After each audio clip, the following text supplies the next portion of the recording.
তোমরা ফার্স্ট পেপারে question number হচ্ছে 3 সামারি রাইডিং। এই সামারি রাইডিং তুমি যদি ভালো মার্কস পাইতে চাও তাহলে তোমার কি কি করা লাগবে?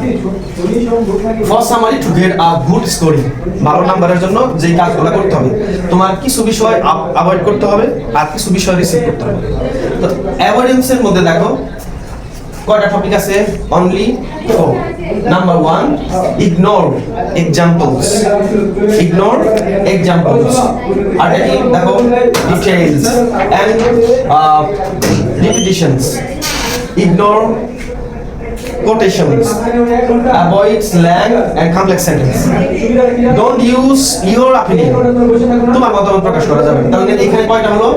এক্সাম্পল দিব না, ডিটেইলস লিখব না, রিপিটিশনস যেগুলো আছে ওগুলো আমরা কি করব না, দিব না। তারপরে কোনো ব্যক্তির বা কোনো কথা যদি কম আগে আটকানো থাকে কোটেশনস, ওইটাও আমরা কি করব না, দিব না। তারপরে কি করব না, অ্যাভয়েড করব কি, slang and complex sentence, complex sentence লিখবো না, সিম্পল সেন্টেন্সে লেখার চেষ্টা করব। ডোন্ট ইউজ ইওর অপিনিয়ন, প্যাসেজের মধ্যে লেখছে একরকম, তুমি তোমার মতামত তুলে ধরলা, কি হবে? হবে না। এখন দেখো রিসিভেবল যে তথ্যগুলো আছে কি কি আমরা করব সেগুলো আমরা দেখো। মেইন আইডিয়াটা প্রথমেই প্যাসেজটা পড়ে আমাকে ধারণা নিতে হবে, মেইন আইডিয়া বা কি পয়েন্টস। এরপরে কি করব? অথরস পারপোজ, লেখক যে লিখছে তার উদ্দেশ্যটা কি, আমাদেরকে কি মেসেজ করছে ওইটা আমাদেরকে কি করতে হবে, নিতে হবে। এরপর দেখো মোস্ট ইম্পর্টেন্ট ইনফরমেশন, আমাদেরকে এই প্যাসেজটা পড়ে কি করতে হবে, সবচেয়ে গুরুত্বপূর্ণ যে ইনফরমেশনটা সেটা কি করতে হবে, এই পেন্সিল দিয়ে মার্ক করতে হবে, বুঝছো বিষয়টা? তারপর হচ্ছে কি প্যারাফ্রেজিং, প্যারাফ্রেজিং কি, ওরা যে ওয়ার্ডসটা দিছে ওই ওয়ার্ডসটা তুমি লিখবা না, ওটার একটু সিনোনিম অ্যান্টোনিম দিয়ে মানে বুঝায়া অন্য শব্দ দিয়ে ব্যবহার করবা, বুঝছো বিষয়টা? এটার নাম কি, প্যারাফ্রেজিং। এরপরে ওয়ার্ড লিমিট, যদি ওয়ার্ড লিমিট দেওয়া থাকে তাহলে ওভাবে লিখবা, আর না হলে তোমার যে খাতাটা থাকবে তার 3 ভাগের 1 ভাগ অল্প যত ছোট করে লিখা যায়, বুঝতে পারছি?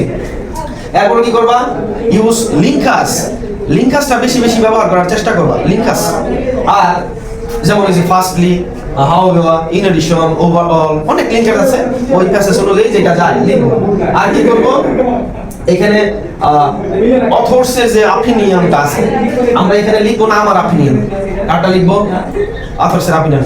এইটুকু যদি তুমি মাথায় নিয়ে তারপর তুমি প্যাসেজটা পড়ো, দেখবা সহজেই তুমি তোমার সামারিতে ভালো একটা মার্কস পেতে পারছো। এরপর আমরা কিছু প্র্যাকটিস করব, তবে এই টপিকগুলো সবসময় মাথায় থাকতে হবে। ইনশাআল্লাহ পারবো, ইনশাআল্লাহ। ওকে, থ্যাংক ইউ।